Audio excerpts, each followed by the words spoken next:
जानते हैं, कल एक्सिस बैंक के नतीजे आने वाले हैं। नतीजों को लेकर एक्सिस बैंक के क्या अनुमान है, ये बताने के लिए हमारे सहयोगी गौरव जावलेकर हमारे साथ जुड़ गए हैं। गौरव, बताइए किस तरह नंबर से रिपोर्ट करेगा बैंक और फोकस में क्या रहेगा? जी हाँ, अगर हम बात करें एक्सिस बैंक की, तो इसके पहले हमने देखा है कि लार्ज प्राइवेट सेक्टर बैंक्स में कहीं पे एक पॉजिटिव सरप्राइज जो है रिजल्ट्स में देखने को मिला था। बट अगर हम Q4 के नंबर्स के एक्सिस की बात करें तो यहाँ पे एक्सपेक्टेशंस ऐसे है कि कहीं पे लोन बुक ग्रोथ जो है वो लगभग 8.5% से ज़्यादा सकती है, और इसी के साथ साथ डिपॉजिट ग्रोथ की अगर बात करें तो कहीं पे 7 to 8 के बीच में ये जो डिपॉजिट ग्रोथ है वो भी ईयर ऑन ईयर बेसिस पे रह सकती है। और इसी की अगर हम बात करें नेट इंटरेस्ट इनकम की, तो वहाँ पे एनालिस्ट का मानना यह है कि लगभग 6% की एक वाई ग्रोथ जो है वो देखने को मिल सकती है। हालांकि अगर हम बात करें Q की, तो यूजुअली फी इनकम जो है वो ज़्यादा स्ट्रॉन्ग है, बट क्योंकि यहाँ पे लोन बुक ग्रोथ में एक एक्सपेक्टेशन है कि एक थोड़ा स्लो डाउन देखने को मिलेगा, और इसी के चलते हुए फी इनकम इस क्वार्टर में थोड़ा कम रह सकता है।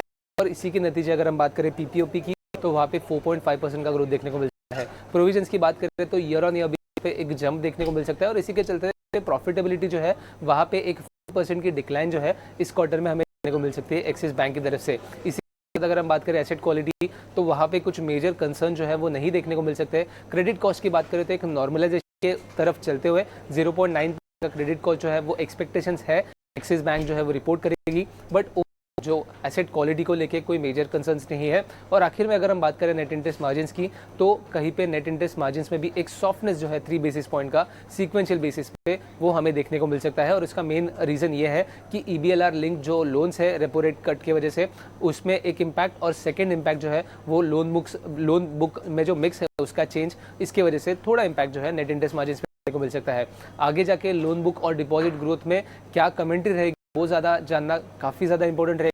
इसी के साथ साथ कैसे मार्जिन जो है वो मूव करेंगे, मैनेजमेंट का कैसे कहना है वो जानना ज़रूरी रहेगा। बट ओवरऑल अगर हम नंबर्स की बात करें तो एक अच्छे नंबर्स एक्सिस बैंक की तरफ से एक्सपेक्टेशन है। बट जैसे हमने देखा कि पिछले ईयर्स ने काफ़ी अच्छे नंबर्स रिपोर्ट किए हैं, तो एक पॉजिटिव सरप्राइज की भी आशा जो है वो ज़रूर बनी रहेगी।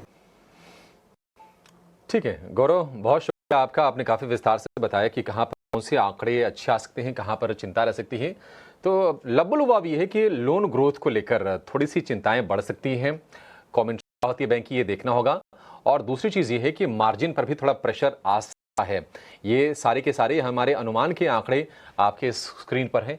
आपकी समझ के लिए भी मुनाफे में करीब 6% के आसपास का हिट आ सकता है। नीरज वोरा भी हमारे साथ जुड़े हैं। नीरज जी, बहुत शुक्रिया आपका समय देने के लिए, स्वागत है। एक्सिस बैंक शेयर ये चला भी है, लोगों ने पैसे बनाए भी हैं। 1050 वाला शेयर हमने देखा 1200 रुपए के ऊपर आ गया था। 2 दिन से छोटी छोटी प्रॉफिट टेकिंग आ रही है। नीरज जी, मतलब थोड़े स्लगिश नंबर्स की ही उम्मीद है एक्सिस बैंक से। जो प्रॉफिट हो रहा हो, क्या वो एग्जिट ले ले या फिर बने रहे इसमें? जी, बिल्कुल, बिल्कुल। देखिए, अगर हम बैंक निफ्टी की बात करें तो ऑल टाइम हाई लेवल्स पे ट्रेड हो रहा है। प्राइमरीली बिकॉज़ पिछले 1 महीने में हम लोग ने देखा कि बहुत सारे फ्रंटलाइन जो बैंक्स हैं, जैसे HDFC bank, Kotak bank, ICICI bank, axis bank, 20 से 25% से एक अच्छी रैली देख चुके हैं। अब हम एचडीएफसी और आईसीआईसीआई बैंक की बात करें तो Q4 नंबर्स काफ़ी अच्छे थे, जो एक्सपेक्टेड थे उससे भी थोड़े बेहतर ही थे। बट अगर मैं एक्सिस बैंक की बात करता हूँ तो as we just heard, mixed bag numbers हो सकते हैं।